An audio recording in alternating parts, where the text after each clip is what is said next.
Hello everybody, Happy New Year. Welcome to the Scottish Rugby podcast brought to you by the Scottish Rugby blog. I am Cammy Black. Joining me this evening, we have Craig Manson. Good evening, Craig. Good evening, Happy New Year all. Johnny McGinty. Good evening, Happy New Year.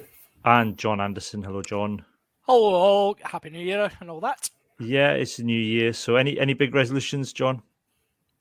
So I'm gonna stop criticising Scottish rugby fans. This is Let's see how long that lasts. I don't think that's going to last. That's not even going to make this podcast. Isn't that what a New Year's resolution is all about? It's about setting yourself unattainable, unachievable, nonsensical goals that don't last past the 5th of January. We're a great bunch of pals, aren't we? Really supportive. Rather than just going, you can do this. You won't last the podcast. Johnny, how about you? Similarly unachievable. I will try not to call the damn stadium a gazebo. Okay. That might not last past the end of the podcast. We'll see. We'll see. Craig? I might have to try and confirm that actually Jack Dempsey is an all right player. That's what the crowd want, Craig. It seems to be. I turned 40 last year, so I was going to have a New Year's resolution to have a midlife crisis, but I don't know, I just can't be asked. It seems like a lot of effort. Do you not think if you're setting yourself at midlife crisis at 40, you're really, really limiting your lifespan? Like, do you not think? I don't know, John. Like, do you think maybe like have a midlife crisis at 50 and then you'll get a letter for the Queen? Exactly. Is that how it works? You decide when your midlife crisis is going to happen, and then you live. Exactly. That's exactly how it works. I'll wait till I'm 100 then. Well, that's me at 48, and I've just given up alcohol. So maybe that's a. Have you bought a motorbike? Oh no, I've had that for a while. All right, okay. Sorry to tell you, Craig, your midlife crisis has happened, mate. Oh no, your midlife crisis happened when you were 19. Funnily enough, I've just cut this rat tail. There's a ghost coming in, Craig. There's a ghost behind you. Oh, it's one of my dogs comes in. So Doug. He doesn't like the door being shut. You know. Well, that's the only things I could see is I'd either have to get on a motorbike, and I don't like motorbikes, or like have an affair, but I love my wife, and it seems like a lot of hassle and admin. So I've told you my opinion on affairs before, Cammy. If the director of the CIA can't manage one without getting caught, then there's no way you can manage it. Well, no, if professional sportsmen can't manage it without being caught, then, you know, and they've got agents and people to cover up for them and entourages and stuff, then don't wag your finger at me, John. I'm not going to say anything untoward. They'll get sued. Don't worry. The man who's in charge of the spies can't do it. Exactly. Then, Sorry, Cammy, I forget. This is not Cammy off leash, Cammy. No, this is no. Although I am on I am on cans of McEwans Export tonight. So let's see where the evening takes us. Anyway, speaking of where the evening will take us, if you're watching us at the moment, we're live on YouTube, Facebook, Twitter, and Twitch. You can also sign up for our Patreon, patreon.com/Scottish Rugby Podcast for £3 a month. And in return, you get access to a weekly bonus podcast. And you can watch that live either on our Patreon page, on our secret YouTube feed, or you can watch it on our secret Facebook page, where you can also join in on the comments as well. If you are watching live, hop in on the comments and we'll pick up the some of the best ones. Not one slagging off John's forehead. Hello to Jordan. Just messaging him to tell him exactly what he is. Yeah, and you can also download the podcast as an audio podcast as well on Apple Podcasts, Google Podcasts, Spotify, anywhere you can get podcasts. And you also, if you're a patron, you get an audio version of the Patreon only bit of the podcast as well. We are also this month joining in with Doddy Aid. So if you go to doddyaid.com, you can sign up for that. So basically, they split it into regions. So you just walk or run or do whatever you want and try and get your chosen region to the top of the chart. So you can join. Let's have a look. What regions are there again? So I'm in the South one, South District. So they've done it properly, like districts. Bring back the districts. There you go. So I'm in the South. We've got John. You're Glasgow. You're Glasgow. Yep. Glasgow. What did you choose in the end, Craig? I have signed up for Edinburgh. You said up for just to make a balance for everybody. That's fine. And then Johnny, you're in North and Mid Scotland. I am indeed the true North and Mids. And then you can also sign up if you're not in Scotland, or you don't have you're not Scottish. Maybe you don't identify with a particular district. You can sign up for the Barbarians district as well. So we've at the moment, although the Barbarians were way ahead in the overall league because they'd done 1 million miles and 6,000 sessions, but somehow they fixed that glitch because that would have meant that on average everyone was doing 175 miles per session when I worked it out. So they've sorted that out now, and North and Mid Scotland are in the lead at the minute. However, if you do sign up, you can join our podcast league. We've got 21 people in there so far. Fraser Chris Holmes is absolutely smashing it at the minute. He's done 86 miles in 8 sessions, which feels unfair. Can I just say, I specifically recruited Chiz because he's North and Mids, so that counts for me. That count. I don't know if that's how it works. Would he like agree? Can we get that Am I right the North and from Mids him, person? I'll happily get him to write it down for you. Absolutely. In fact, he texted me and said, "I've joined North and Mids because you looked like you needed help." Which we've got Ian McGilp in second. He's done 69 miles in 5 sessions, and then Craig Hoggs in third. Out of those of us involved in the podcast, inexplicably, I'm top at the minute with 12 miles, having basically wandered around some parks with the kids a little bit and walked them to school and back for a couple of days. There was a glitch in my initial one, which I did about a 2-mile walk, and it said I'd done 10 miles. So I took it. Yeah. That'll be getting fixed as well, though, don't worry. Yeah, so what you're saying, Cammy, is you're not really leading. I am if we go by the official statistics, which we are, I am leading at the minute. I don't expect that to last, given I do zero exercise other than walking the kids to the school and back. I might try and see if I can get everyone who's in our league to tell me what district they are, and I'll keep a wee running total. That would be good, yes. So if you can, league. If you want to drop Johnny a DM on Twitter. What's your Twitter again, Johnny? At Johnny Forms is my Twitter. At Johnny Forms. So if you drop Johnny a DM if you're in our league, and let him know. I don't think send messages on the Doddy app. It's not that advanced, but let Johnny know which district you're representing. Or email podcast@scottishrugbyblog.co.uk and let me know, and we'll try and have a mini districts league within our own league. Which again, I'm specifically doing because I know Chiz is going to rack up loads of miles, and I know he's North and Mids. So. If anybody who does any exercise or any decent amount of miles wants to help me with the South, then I'm open to that. The solution would be that I just do more exercise, but quite frankly, I can't be bothered. So a running pattern here, Cam. I know it's January. I'm starting as I mean to go on with a large can of McEwans Export. Motivated Cammy. Yeah. So we're doing Doddy. So sign up for that and sign up for our league. That'll be a bit fun. We'll keep track on that every week on the podcast to see how we're all getting on. Who knows? It might inspire me into some sort of regime.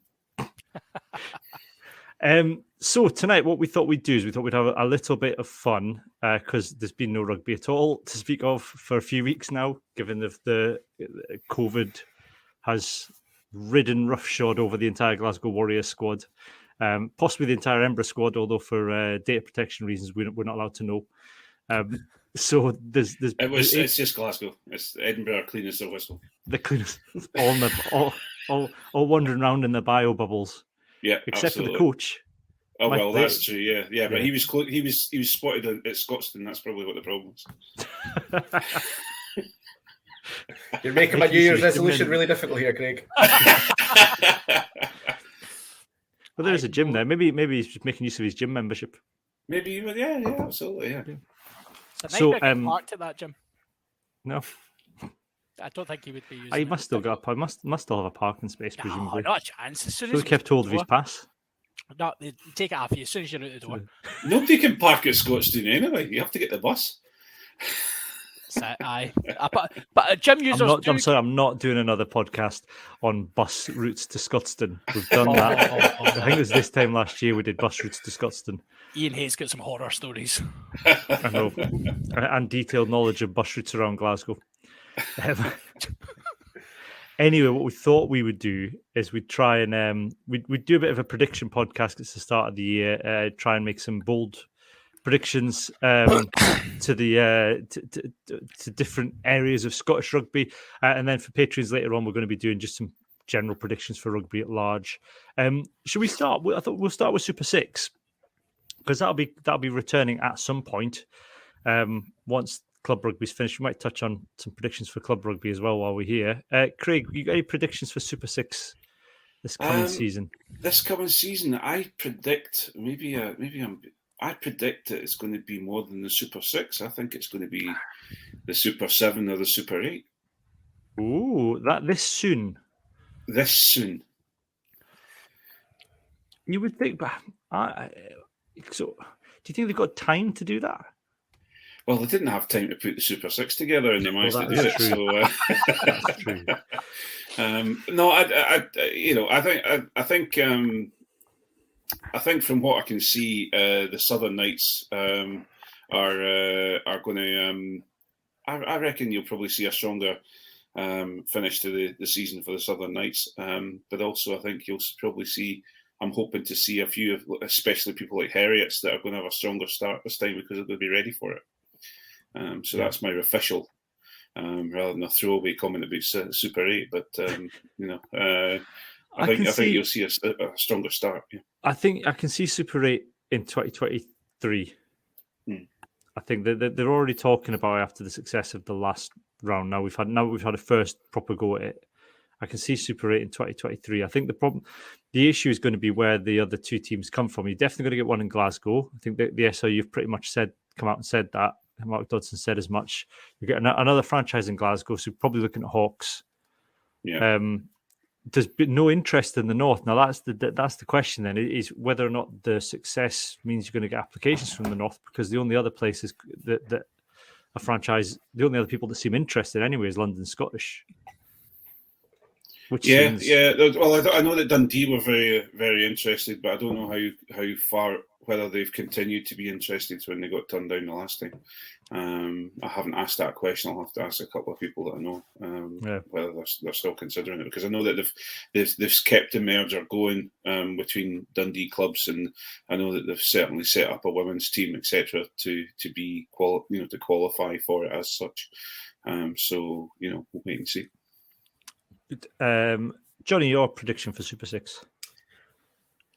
I'm slightly different to Craig. I think we'll see two completely different finalists this year. Ooh.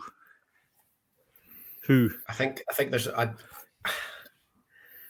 kind of want to say Watsonians and Boroughmuir,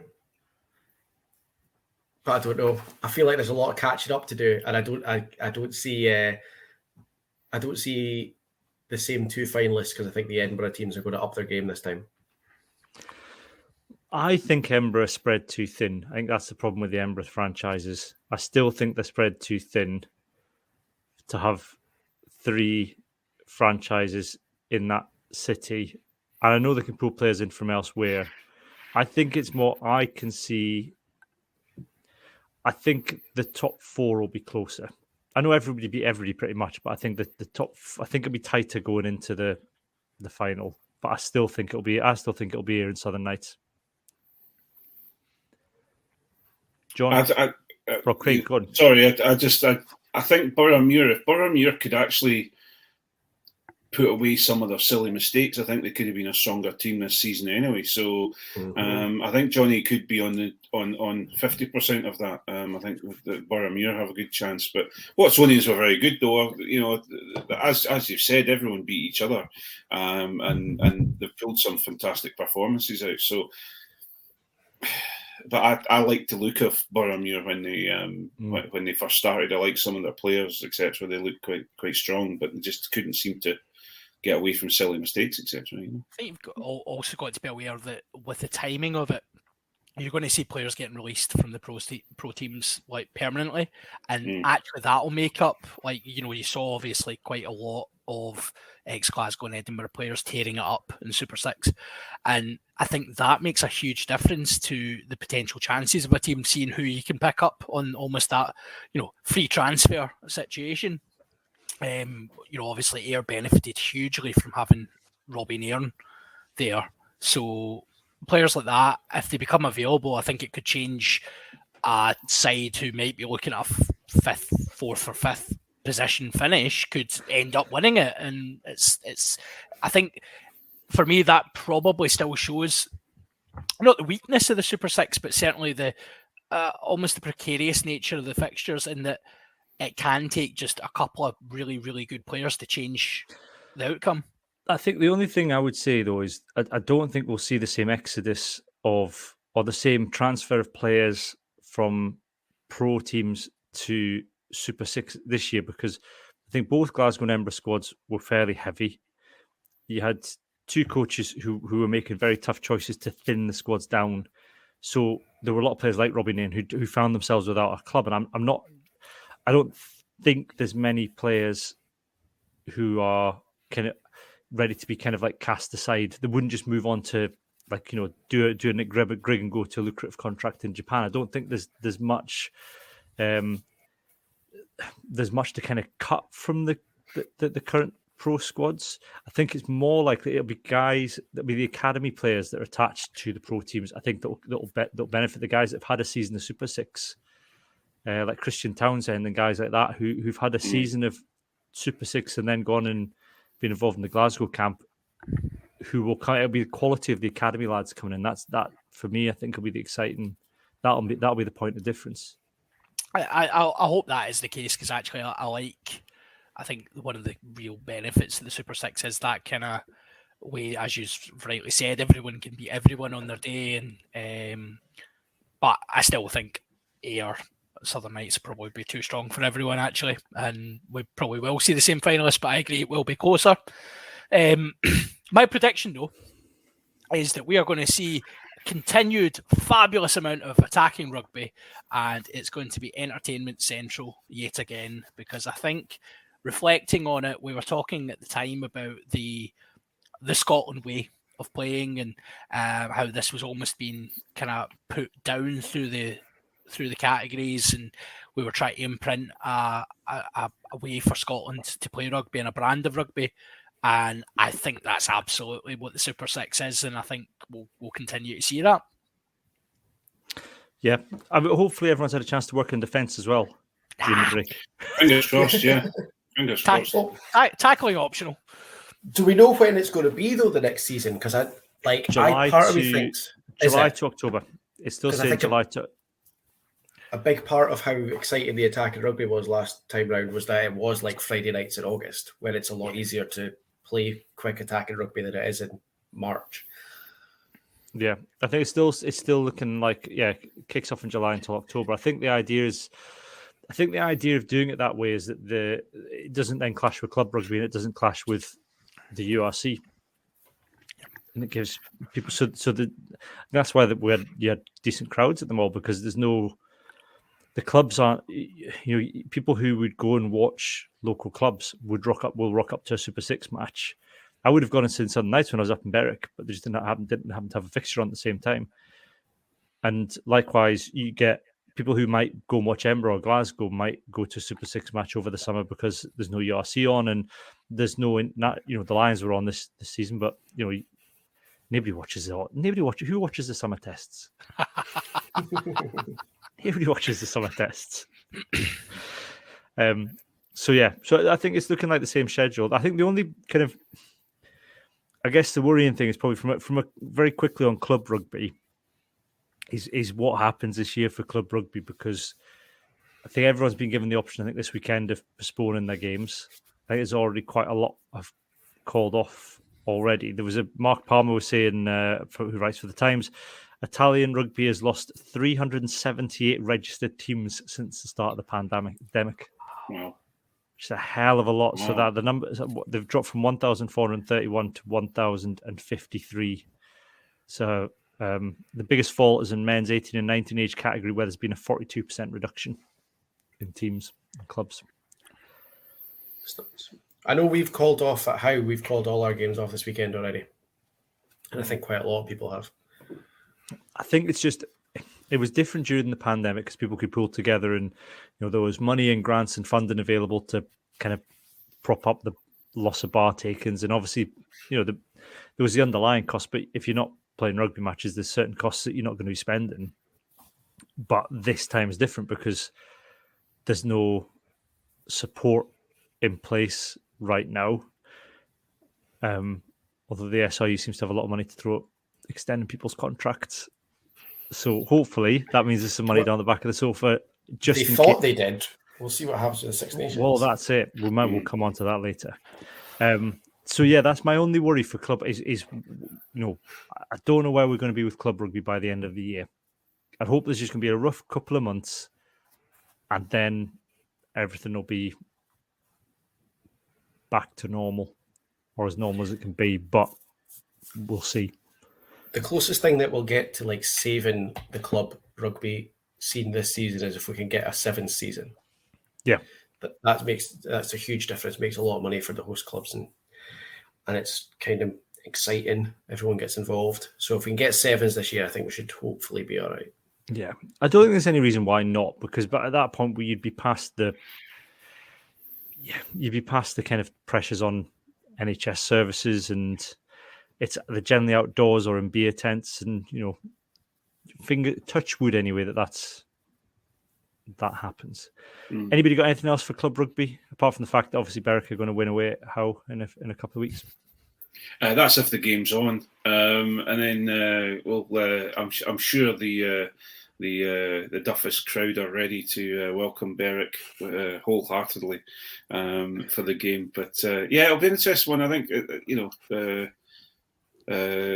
just as everyone, I've got no real predictions apart from the fact we're just back in the same old for the last 2 years, and it's just getting a bit ridiculous now.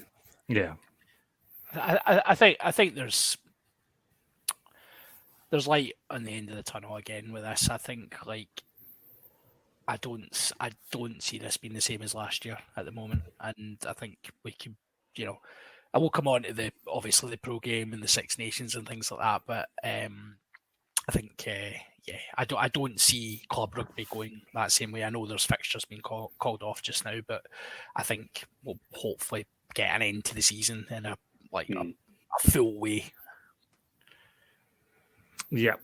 Kevin Winus has asked a question. It's a very good one.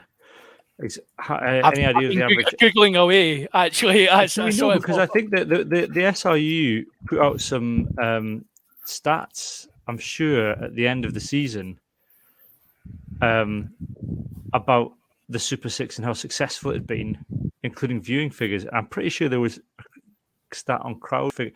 I know that it got watched a reasonable amount on Free Sports. I know the Free Sports audience was decent for it, and I think the YouTube kind of watches were encouraging.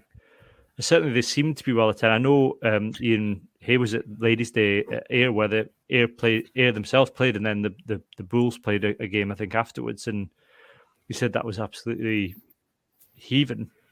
I think I'd be surprised if many of them had less than 4 figures for crowds, to be honest. Yeah.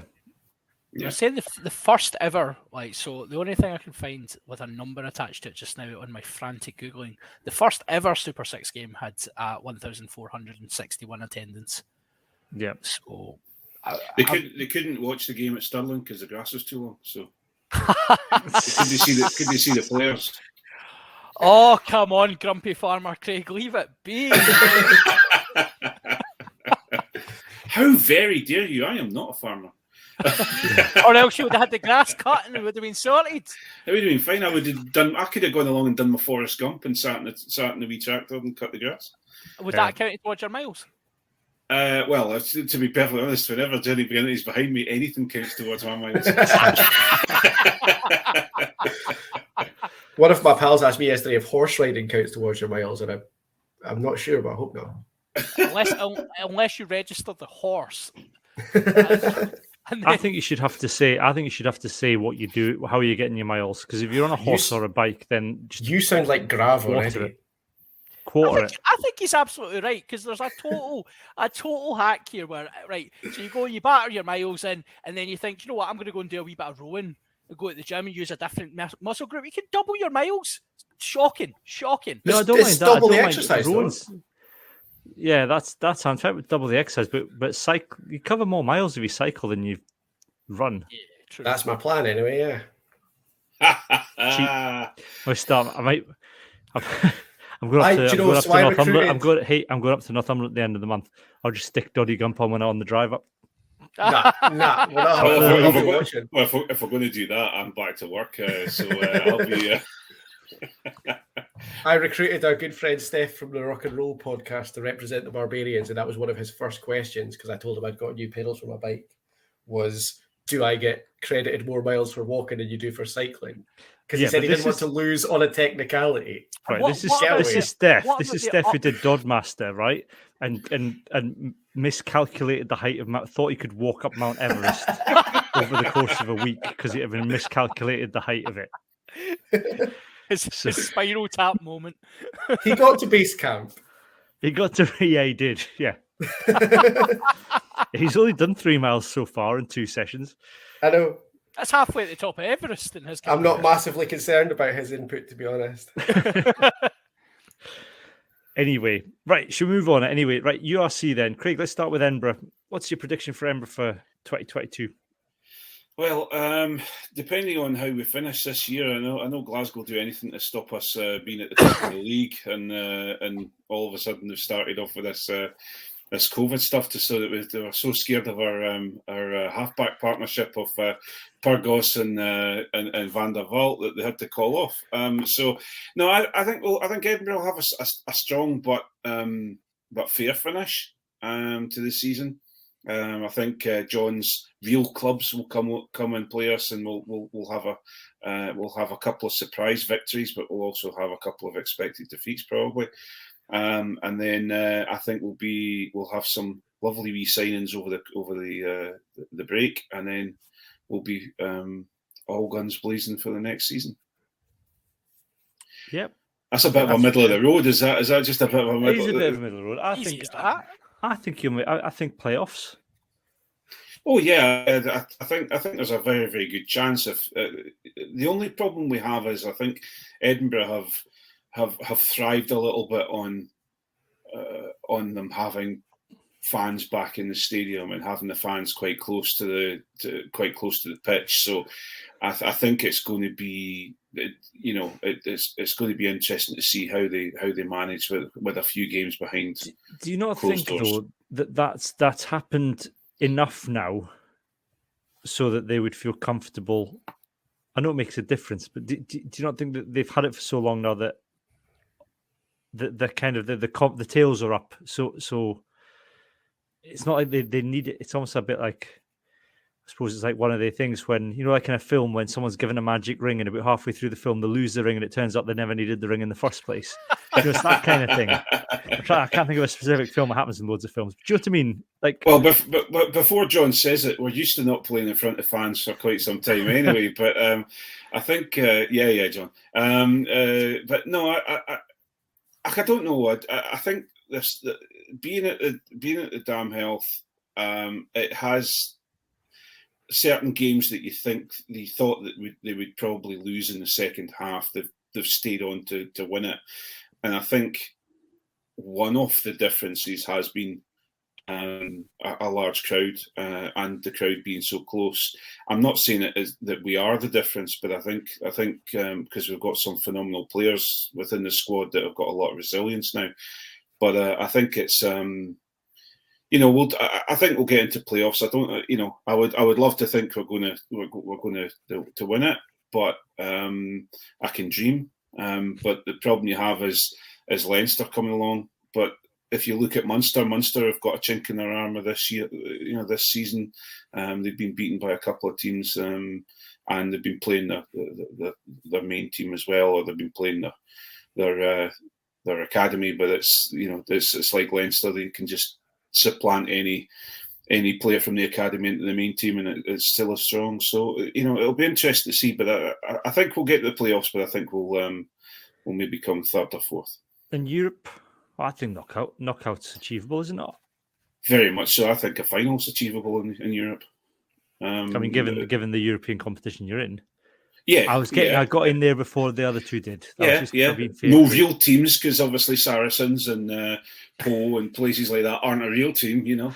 Poe are definitely not a real team. Hey, listen, I'm not. Listen, it's I'm a Teletubby, aren't they? These guys are going out to face these guys. These players from France with the long fingers that poke into people in orifices that you don't want to think about. It'll be interesting. I think I fully expect them, and I would hope them to do something significant in that in the Challenge Cup. You know. Yeah, Johnny and John. Anything on Edinburgh? Anything fair comment, John, on Edinburgh?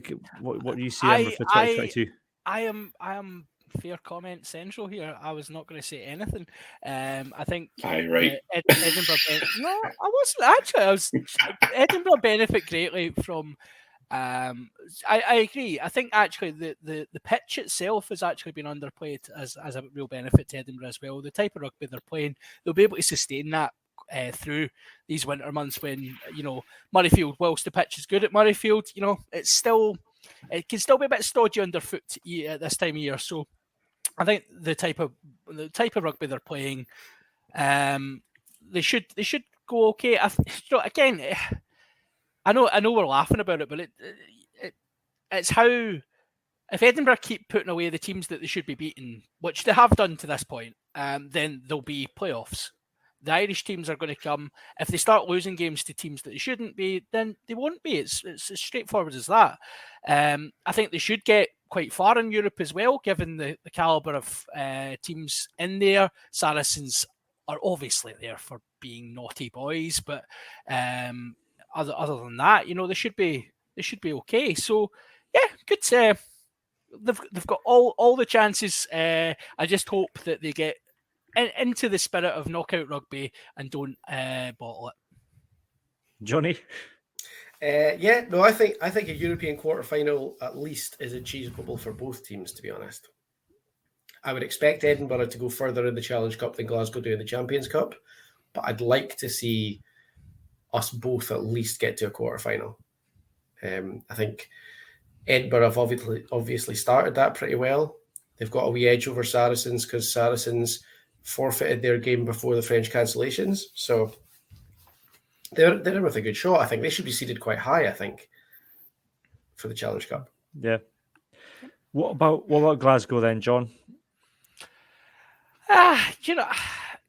So I think in some ways, I think Glasgow came off the high of the Exeter game, and then obviously COVID happened. I think we were all going into the festive fixture. I think like the two games against Edinburgh, I think for both sides, were going to be really a benchmark and quite pivotal in how the rest of the season would pan out. And almost for Glasgow, that momentum that they've had,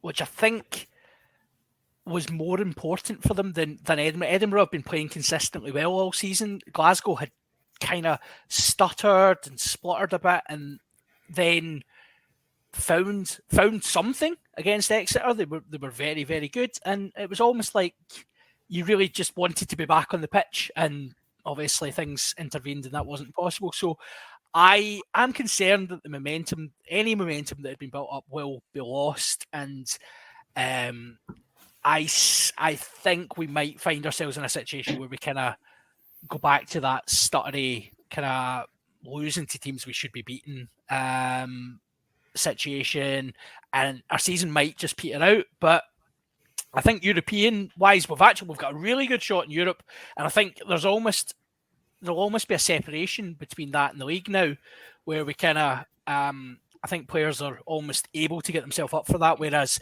they might struggle after a wee while in the league. So yeah, prediction wise, I think we will struggle in the league. I think we might make playoffs, but at a push. But in Europe, I think we might go, as Johnny says, we might be all right in Europe. Yeah, Johnny, do you agree with that? Yeah. I honestly think the Pizza Crunch Trophy probably comes down to when the 1872 games are rearranged for. Because we've obviously, we've said it a few times, Edinburgh have got some tough games that we've already had. we've had Ulster and Leinster already in Edinburgh. I've got them coming up. So if we're on the sort of form that Edinburgh are on now, and they're hitting these tough games when the 1872s get rescheduled, then that could go in our favour. But Edinburgh are a tough team to beat, and if we get them where they're still putting in these really good performances, we could struggle in those games, and then that could be the end of it for the league as far as we're concerned, I think. No, I was going to say conversely, it could go the other way with Edinburgh. If Edinburgh win those kind of games, then it's the tails are up, and it's if Glasgow in that stuttery form. I suppose the interesting thing for Glasgow, I can kind of like from an Edinburgh point of view, it's it's Mike Blair's first season in charge. There's an upward trajectory. So if we're covering the whole year, I'm looking towards the start of next season. I think you would hope certainly that Edinburgh would continue on that upward trajectory. I suppose the question for Glasgow, John, is: are Glasgow on a trajectory because it's been really stuttery? Is Danny Wilson going to be here next season? Yes, he will be. Whether I think that's a good idea or not is completely, inconsequential, really. But no, I think Wilson will be there. I think he's already indicated there's a lot of business being done, so quite a lot of transfers apparently are in quite late negotiations now. Again, whether the impact of potential crowds, no crowds, will have anything to say on that, I hope not. But rumours of some decent signings coming Glasgow's way, which I think the core of the Glasgow team now is there. There's a lot of really, really talented players, and young talent getting more and more game time.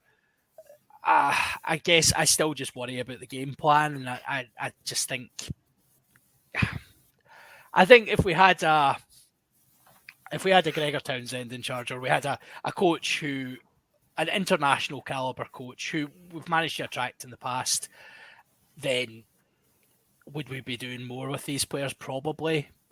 Is Danny Wilson that coach? No, he's not, and he never will be. But he's a cheap option. So, Craig, are you more optimistic about Glasgow than John is? Yeah. I actually think that Glasgow have looked this season back to some of their best rugby that we haven't seen over the season prior. Okay, fair enough. They would, you get a man red carded, and they're at home at Scotstoun, so it's almost like lighting a fire under them, and they're quite gutsy when that happened in the last couple of seasons. But I think overall they've got some phenomenal signings in place. And I think I really do think that they've got all the opportunities in the world this season.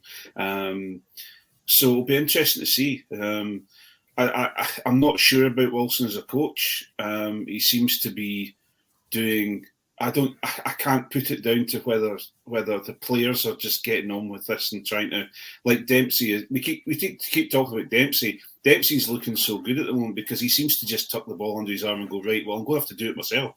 And he cracks on with it. And I think if the players are trying to decide, right, well, we're going to get on and do it themselves, they could have a Harlequins moment on their hands, where they're going to go and beat some phenomenal teams and do some phenomenal jobs this year.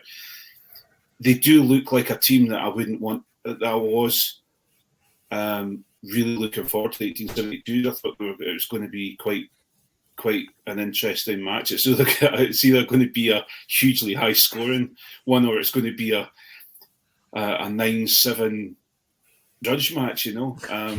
But what I'd like to see from Glasgow is I'd like to see, as I've said before, they get a man sent off, or they've got fog, or they've got something that happens, and they seem to dig in and get on with it and play phenomenally well.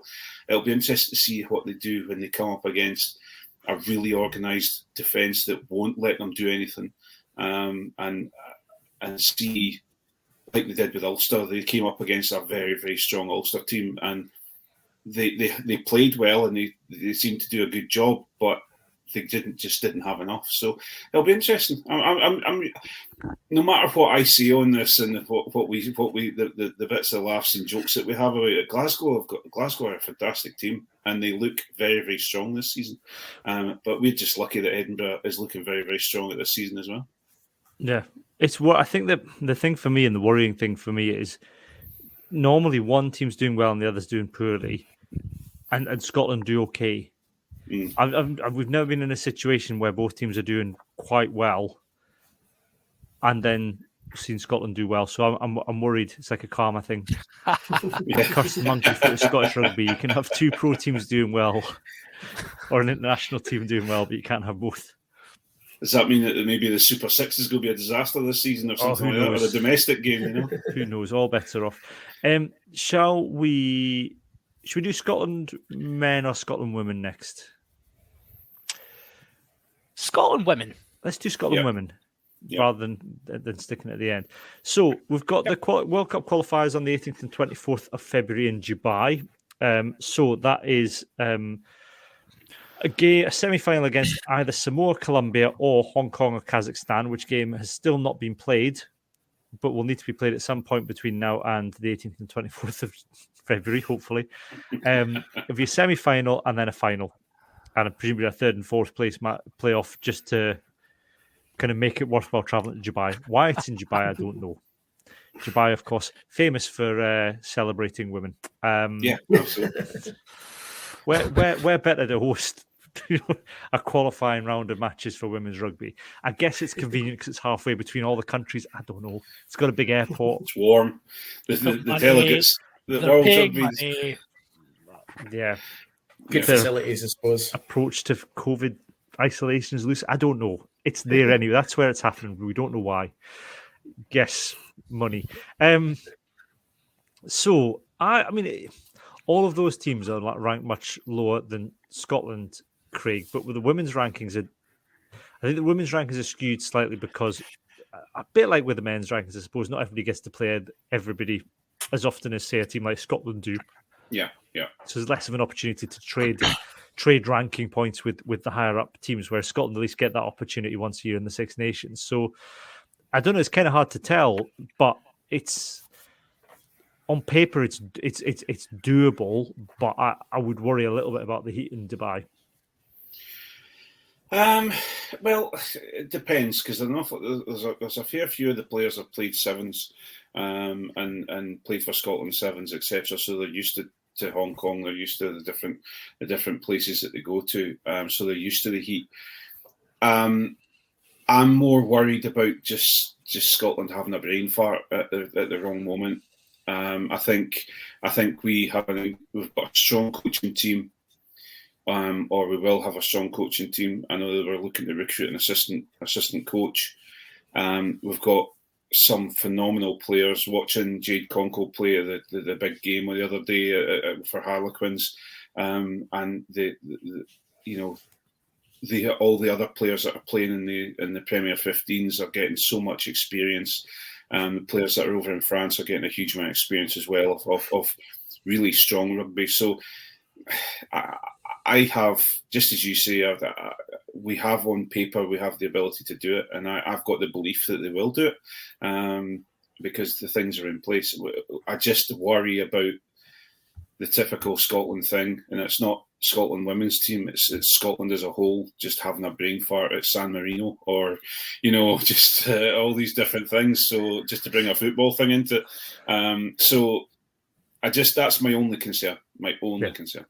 I think for me as well, I guess, Johnny, the lack of preparation time has kind of been a bit of a curse for Scotland women before. I mean, the majority of the squad work, so getting time together before going straight into a knockout tournament of a game. You're playing a game at a time is quite high pressure. It's quite a lot to expect for them to go in cold like that. You look at the previous qualifying tournament that led to this. They very much built to a point where they beat Ireland to get through, but that was built through a succession of that performance came after a succession of games together.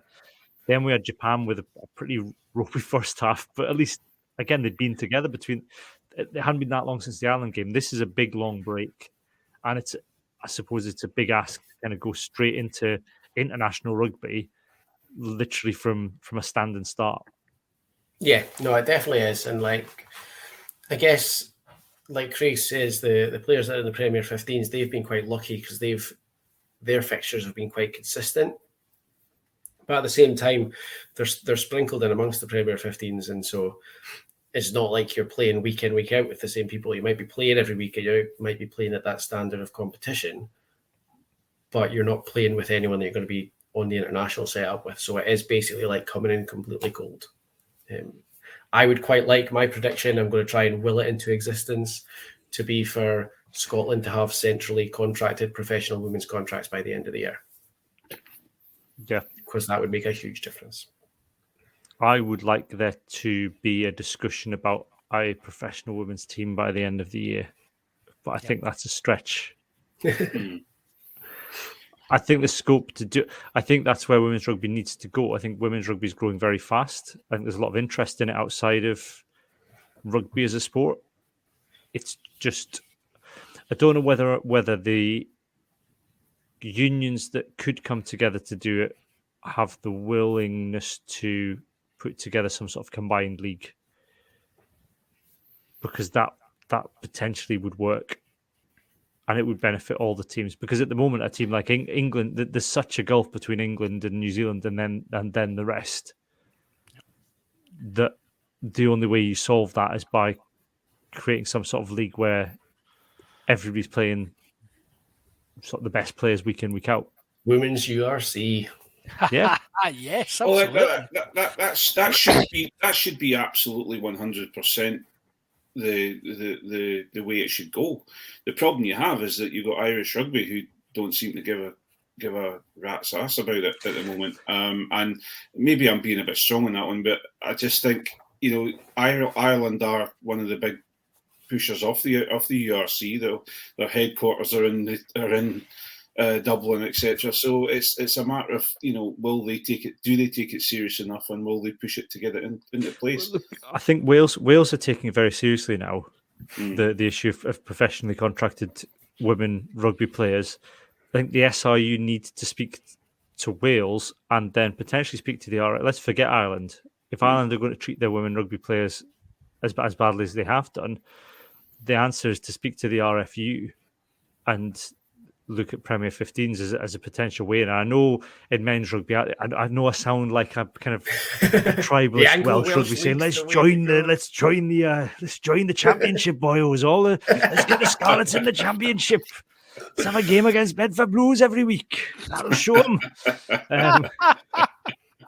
I know it sounds like that, but I think genuinely the way that there's been a lot of noise from England recently with the players particularly saying that they don't think it's doing the sport any good for England to be winning 50 points, sticking 50 points on the likes of Scotland and Wales.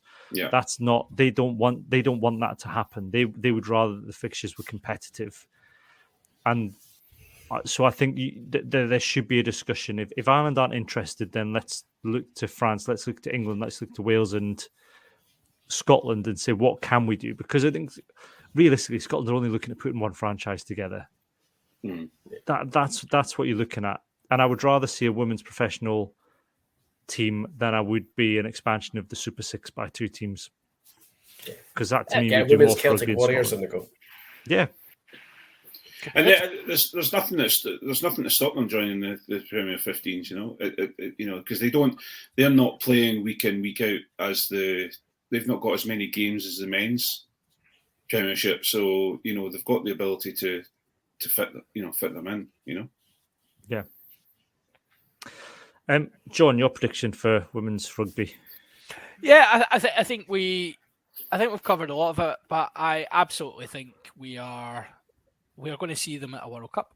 We're going to see them. I think we always have this. We're very hard bitten Scottish fans. We come into these situations when realistically we could probably will beat these teams, and we should be looking at a World Cup.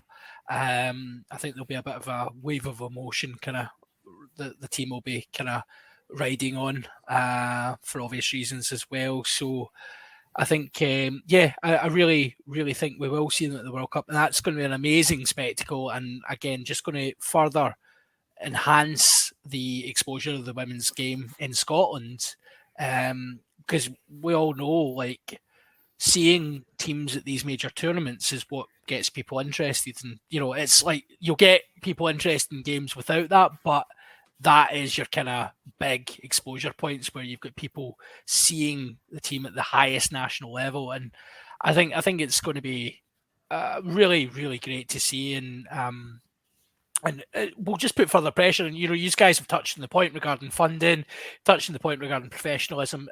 All this all boils down to the national game really kind of driving what we require at club level, and we do require more.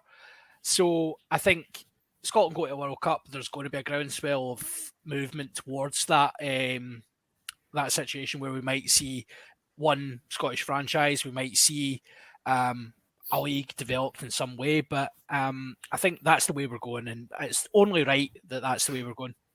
Yeah. Six Nations, very quickly then, Women's Six Nations, what's your prediction for that, Craig? How many games do you think Scotland can realistically win? I think I think there's a good chance of 3. I think we've got a chance of Wales. We've got Ireland's number at the moment, and if we have a bit of buzz on from the game in February, then hopefully we'll be able to beat Italy. I think France and England. France, you could have a bad day, but England at this moment in time are a steamroller at the moment, and So I think if we look at 3 and say if we can take 3 games in the Six Nations, I think we've done well. A good result, yeah. Yeah. Okay, let's talk about Scotland men then. Shall we talk briefly just about some of the mad cat plans that are to make the Six Nations happen? So Ian McGeechan has come out, and this has got some traction. I don't know that it's necessarily got any kind of definite traction in this, but it's Ian McGeechan has said, why don't we play games in England? And he's mentioned St James's Park. I know Rob Baxter said, let's just get all the games played in England. I think there's noise from Wales that they could play games in Bristol to get around the fact that in Wales you can't have any spectators at the moment, and in Scotland the limit's 500. Now, to me, there's a number of reasons why it doesn't work. Firstly, the Scottish Government have just told everybody not to go over the border for Hogmanay, so there's no way they're going to be supportive of 57,000 fans travelling down to Newcastle for a day out on the lash and piling into trains back again. Although, as Johnny pointed out earlier today to me, it's a bus replacement service on between Newcastle and Edinburgh. Yeah. Even better. Yeah, Secondly, because I'm going to France, I was quite keen until I discovered it was a replacement bus. Yeah, now I don't fancy it so much. Nah, and then the other issue is, Newcastle are playing at home 3 days after the Calcutta Cup match, so you're not going to turn around a pitch in 3 days after it's been played, and a game of international rugby's been played on it. Then there's the fact that Newcastle United are not just going to turn over and say, you can also, they're obviously going to be a charge for using the stadium, first of all. So they want to cut at the gate. The SRU obviously make a lot of money from the concession stands around Murrayfield, either for leasing out people to come in and set up their stands or from direct drink sales. There is no way in hell that Newcastle United are going to say, on you go, just bring your own staff and your own booze and you guys can just have at it. They'll be taking 100% of all receipts. So the profit from doing it is absolutely minimal. You'd make more money from having 500 people inside a Murrayfield than you would do from renting out St James's for 2 games, I reckon. I think that's fair, yeah. I think you're probably not far off. It's madcap. And not least, and damn, hang on, wait a minute. I need to find it. Where are we? Oh, here we go. Come on. I need to get it. Where is it?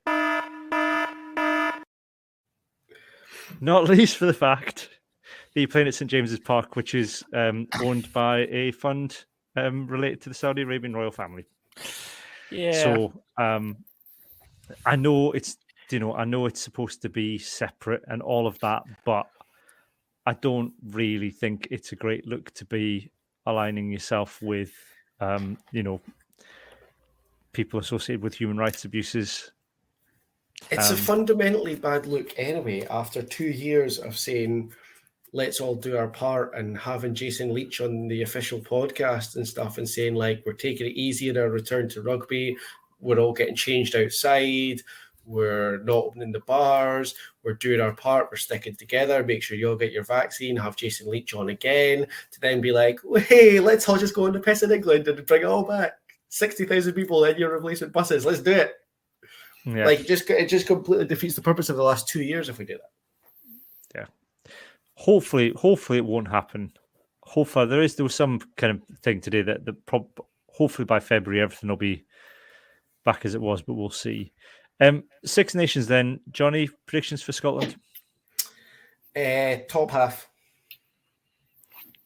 I think I would like to see us beat Ireland. That's the main thing I want to see happen, because I think Ireland are Scotland's last big stumbling block. And if we could turn them over this year, because we haven't beaten them for ages, we just don't seem to be able to get around their game plan. And I think if we could do that, that's our last. We've got over the losing games in the last 10 minutes. Beating Ireland is our last big thing, and if we could do that, we'll finish top half, and we're in a much better place for the World Cup. Yeah, Craig. I would almost go as far as saying we've got a chance of winning it. Craig. That's it then. You've done it now. You've done it now. Let's go just a step further and say Grand Slam. Why not? No. I'm not going that far. I just think, I think Ireland are the strongest out of all the teams at the moment that we're looking at. Ireland look incredibly strong at the moment, but as you know, they peak far too early usually, and it's usually just to beat the All Blacks, and then they come back down to earth with a bump. So I'd like to. I'm very hopeful and kills it. But I think we've got a good chance of a top two finish. John? Yeah, I mean, I think we'll finish fifth, beating Italy.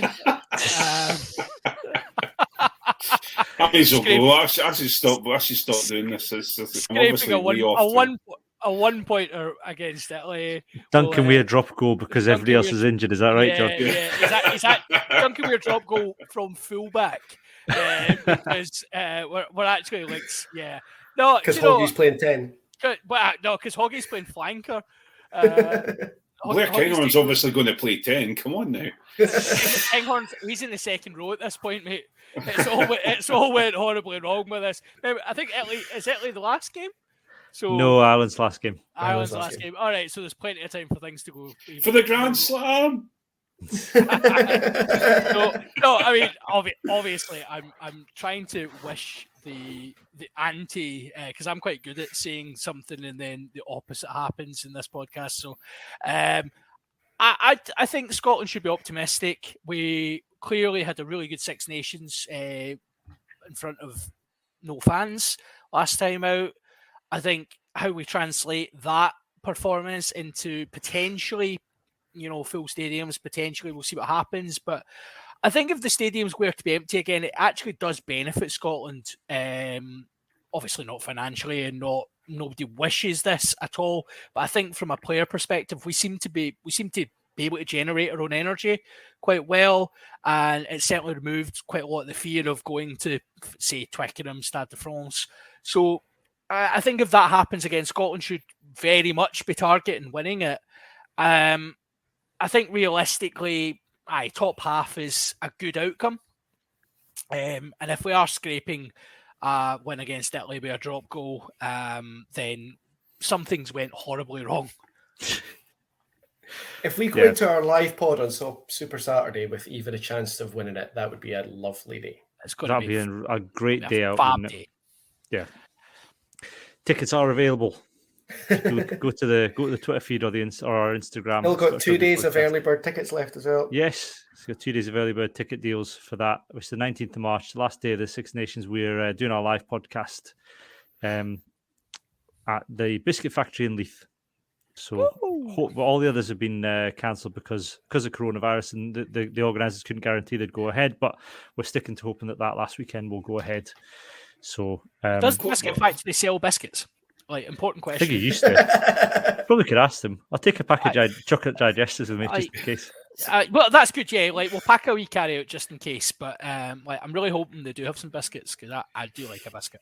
Yeah. I've just stopped drinking as well, and I'm going to, and we're going to have a. You said you were pausing it during the Six Nations, though. I'll see how it goes. So you should go for the rule I've went with, which is no drinking during the week. And then, that's what I'm doing as well. And then you go for the weekend and you just get absolutely mad with it. No, I'm totally off it. I'm off it. I'm getting an Airbnb in Leith so I can like be carried. Well, I'm going to a wedding at Dalhousie Castle the next day, so I'll be staying there as well. I'm going to investigate. I'm staying over in Edinburgh as well. Well, there we go. I need to sort this out then. My wife might be joining me. That's terrifying that she'll get to see the live podcast. So never meet your heroes, Cameron. Mine won't, because she's a bridesmaid at this wedding the next day, so she'll. Oh well, you're safe. So I'm off the leash. The rest of 2022 for Scotland, then, before we go, we don't know who we're playing in the summer. We don't know who we're playing in the autumn yet. Argentina in the summer. Of course, we're the Argentina tour. Why didn't this not come up when I googled it before? Of course, we're to Argentina. I was trying to Google it to remind myself. So yeah, we're off to Argentina. I mean, that's going to got to hope for a full house away to Argentina. Depends on the team, I guess. It also depends on which madcap player Gregor Townsend calls up. Yeah. Well, that's it in a nutshell, isn't it? Like, I'm really looking forward to the Six Nations squad announcement, because I love nothing more than when we do that and there's that random name that no one has ever heard of, and you're like, all right, yeah, cool, okay, cool. Cammy straight onto the wiki page, and then I'd heard of Nick Otterak, but I had no idea that he was Scottish. I mean, he doesn't have a good. It's not a strong Scottish name, is it? Really? There's a couple of. I will say there's a couple of landmines lurking on Wikipedia, ready to go off. Well, I shared the news articles with the guys picking up Thor, known as Thor throughout school. It's like, no, he wasn't. Can't make that up. Then he got asked about that, and as soon as it's reported, of course, citation is no longer needed. That's exactly. It's a fact. It's a fact. It's done. Yeah. This kid says why you should never use Wikipedia. This right here. This. I guess the other question is, I'd hope we get a chance to play the All Blacks in the autumn. We're due them, aren't we? So. Yeah. That would be pretty good. Fixture kind of run was negotiated though, wasn't it? Because they do like a negotiation for like a 10-year window of like potential opponents. And that was pre-COVID, wasn't it? Because at one point we've missed out on a summer tour against the All Blacks. Yeah, we were supposed to go to Dunedin summer last year. So dodged a bullet. What would you rather have, a summer tour to Dunedin or a global pandemic? and there's a pause when people are actually thinking about it. But to be fair, was that not the summer that they replaced it with potentially going to Georgia and Romania, and then that got canned as well? Yeah. I don't know which I'd rather have. Yeah. So I think the one thing we're sure of, there'll definitely be a left field name or names thrown about the Scotland squad between now and the end of the year. Who will be? We don't know yet. We are working on an article. We are working on an article on Scottish players that have been stolen by other countries. Just so we can try and get it on rock.co.uk. Balance out. There's a back rower at London Irish whose name I can't remember, who's Scottish qualified, and he is pretty good. So I wouldn't be surprised to see it. If I could remember his name, I wouldn't be surprised to see it. If it was a year ago, I would have been telling you it's Blair Cowan, and he's awesome. Blair Cowan. I think that's it for us anyway for the review of 20 preview of 20, not review of 2022, preview of 2022. Well, I mean, for was Scottish it Rugby. was it really Wow. though? Have we actually Psychic review. have we got a DeLorean? Have we been Back to the Future? Do we know what's going to happen? You'll need to. I think you need to subscribe to find out. If I knew what was happening, I wouldn't be sat here drinking cans of Tennant's McEwans Export. John. Maybe that's what needs to happen, Cam. Yeah. You see, I thought Is that it was like in Endgame when Yeah, Cammy, you need to be drinking cans of McEwans Export during the first podcast of the year. This is the only way, Cam. The We're butterfly in the end effect. game now. Any I've more seen McEwans, 10 we will million be in the end futures. game. Yeah. The only one where Scotland won the Six Nations was when Cammy drank McEwans Having a Export. blaze on McEwans Export in the first pod of the year. And there was a groundswell of Scottish patriotism. Scotland's independent by the end, back in the EU by the end of the year, all because Cammy drank 2 cans of McEwans Export. Freedom! Ah! Brilliant. Right. On that note, anyway, that's it for this week for the main podcast. Patrons, if you're watching live, you can hang around and listen to the Patreon-only bit of the podcast in a moment. You can also download that if you're a patron on audio podcast later as well. We'll be back next week, hopefully with some rugby to review, although as we speak, various games are already being cancelled because of coronavirus down in Wales. So we'll see. We don't need to talk about rugby to make this podcast work. We've proven that already. We could just wrap your welcome. Remember Well, we did the How 5 under-18s are playing on the weekend, so What then we do? We'll review that. I can give and you a we'll full review of that. That's no problem. We've not done a book club for a while. We could actually get round to doing the hardest players of the 90s, Scotland's hardest players of the 90s, which John and I have been. I said thinking to you, about you were never going to do that. It is the never of Patreon specials. Yeah. And yeah, it's never. But all we needed is more game cancellations, and we'll be back there, John. Yeah, that's true, actually. Yeah. Okay, anyway, for now, it is goodbye from me and goodbye from Craig, Johnny, and John. Bye. Well, Right,